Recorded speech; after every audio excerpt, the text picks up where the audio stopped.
मां पृथ्वी, तुम हमको इतना परेशान क्यों कर रही हो?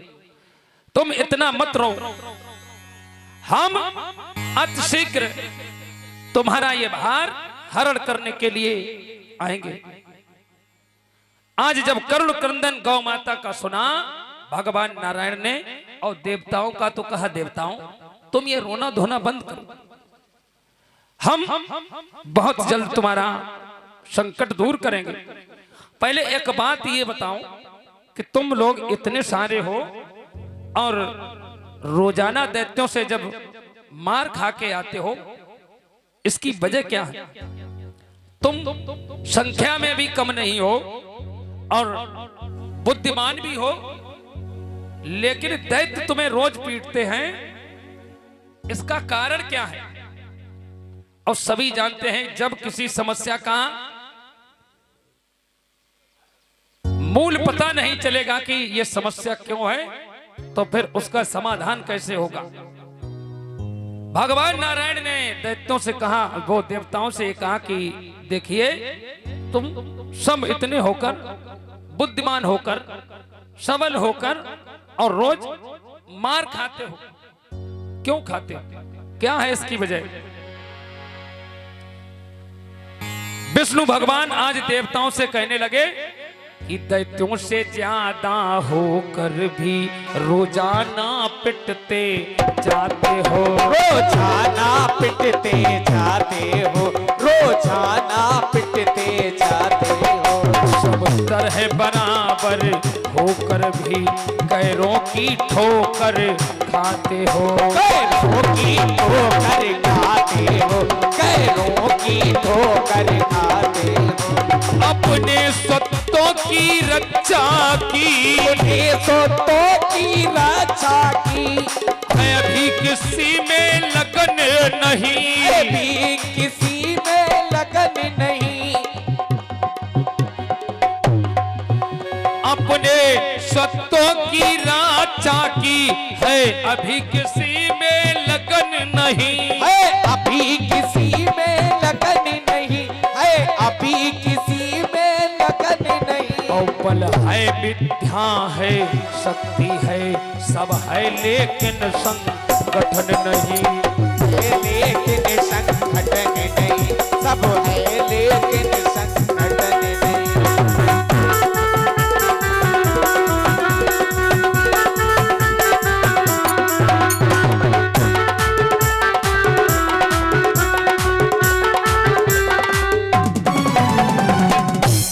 भगवान नारायण ने कहा कि ये बताओ तुम लोग रोज मार खाते हो, इसका कारण क्या है? तुम संख्या में भी कम नहीं हो।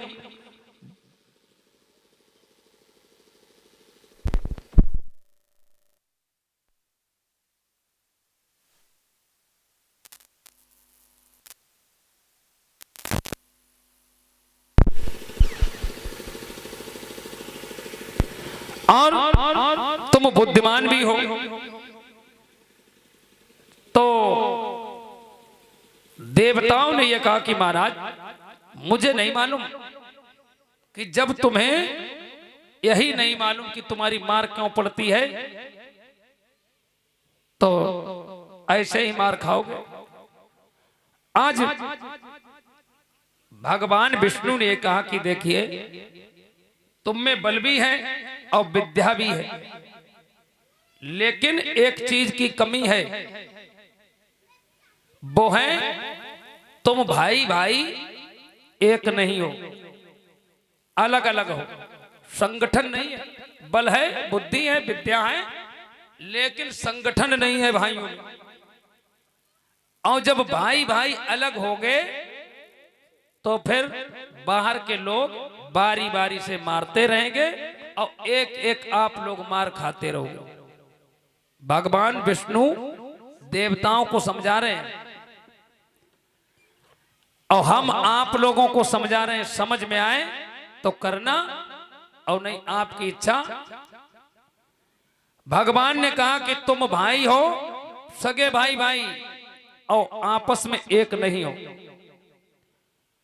पहले आप एक हो जाओ, क्योंकि जब एक भाई तुम्हारा मार खाता है तो दूसरा बैठा अपने दरवाजे पे देख रहा है, बहुत अच्छा। और कल जब तुम्हारी मार पड़ेगी तो वो देखेगा। ऐसे ही लोग फूट डाल के आपको बारी बारी से पीटते रहेंगे। अगर आप एक हो जाएं, देवताओं से कहा, तो किसी की हिम्मत नहीं जो तुम्हें मार ले। भगवान ने जब ऐसा कहा तो देवताओं ने कहा, महाराज वो दैत्य है, दानव है, वो नहीं मानेंगे। अगर आप हमारा साथ दें तो हर काम संभव है, और हम दैत्यों का विश्वास नहीं करते। आज भगवान नारायण ने कहा कि तुम पहले संगठन करो और हम तुम्हें बता रहे क्या करना है। देखा कि जाइए तुम अपने भाई जो दैत्य तुम्हारे हैं उनको लालच दो, और ये कहना कि हम सगे भाई हैं, और उनको ये लालच देना कि हम समुद्र का मंथन करेंगे और समुद्र का मंथन करके अमृत निकालेंगे, जो हम दोनों भाइयों को पीने को मिलेगा। देवताओं ने कहा, महाराज समुद्र से मंथन और अमृत ये कैसे होगा, ये संभव नहीं। भगवान विष्णु ने कहा कि तुम जितना हम बताएं उतना समझिए, उतना करिए, हम तुम्हारी मदद करेंगे। उनसे कहना, और जो आजकल देवता वो दैत्यों का राजा बलि है उसके पास जाना और कहना कि हम आखिर तुम्हारे भाई हैं। उनको समझाना कि हम लोग मिलकर समुद्र का मंथन करेंगे और उससे अमृत निकालेंगे, जो सब भाइयों को पीने को मिलेगा। देवता घबरा रहे हैं, कहा महाराज अरे हम उनके दरबार में जाएंगे, बहुत मारे जाएंगे। कि नहीं, आप जाना। बलि जो राजा है बुद्धिमान है, उसको बताना और बगैर हथियार के दरवाजे पे पहुंचना, हथियार वथियार लेके न जाना, समुद्र का मंथन बताना, और अमृत के लोभ में दैत्य फंस जाएंगे। राजनीति है, राजनीति कहते हैं लोग कि राजनीति जिसको चलानी आती है उससे फिर कोई नहीं जीत सकता। ये राजनीति नहीं है जो आप लोग देख रहे हो, तो आजकल कूटनीति है, धोखा देके किसी के ऊपर प्रहार करना, ये राजनीति नहीं इसको कहते। लोभ दे दो, लालच दे दो, धोखा करके किसी के साथ अत्याचार करो, ये कोई राजनीति?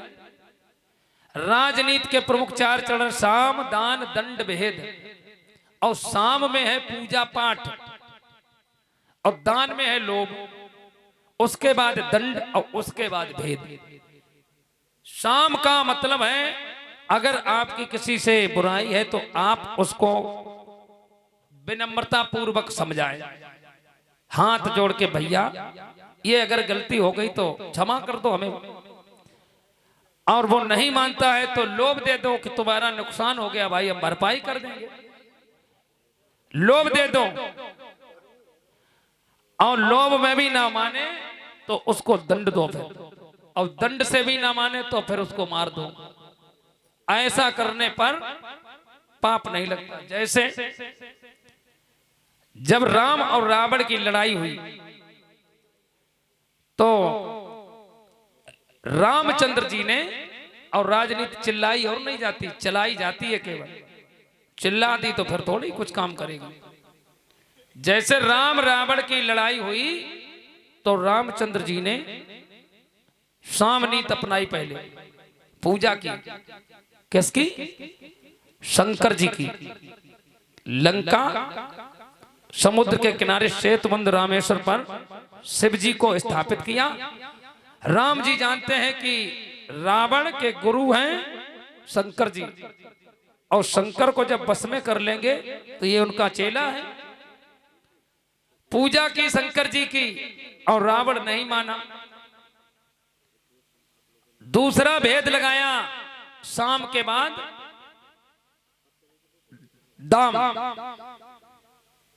लोभ दिया किसको? विभीषण को, कि हम तुम्हें सोने की लंका है जो उसका राजा बनाएंगे। रावण का जो भाई, उसको लोभ दे दिया कि तुम्हें हम लंका का राजा बनाएंगे। विभीषण राम की शरण में, और विभीषण अगर राम की शरण में नहीं आते तो रावण को मारना बहुत मुश्किल था। और मुश्किल ही क्या, ऐसे मान के चलिए रावण बहुत बड़ा योद्धा था। रावण जैसा कोई शक्तिशाली इस धरती पे नहीं था, कभी नहीं राम मार पाते। आज विभीषण को लोभ दे दिया कि तुम्हें राजा बनाएंगे, और रावण फिर भी नहीं माना तो दंड दिया। हनुमान जी को भेजा लंका में, सारी लंका को जलवा दिया। रावण फिर भी नहीं माना, भेद लगा के राम ने स्वयं मार दिया। ऐसे ही इधर दैत्य लोगों ने देखा कि देवता जब पहुंचे कि भाई हम लोग समुद्र का मंथन करेंगे, समुद्र का मंथन, और उससे अमृत निकालेंगे, हम लोगों को मिलेगा पीने को। हम लोग आखिर भाई भाई है, क्यों लड़ते हैं? बड़ी विनम्रता पूर्वक देवताओं ने दैत्यों से अपनी बात रखी। दैत्य लोग फंस गए अमृत के लोभ में, कि अमृत पीने को मिलेगा, अमृत जिसको मिल जाए वो अमर हो जाता है।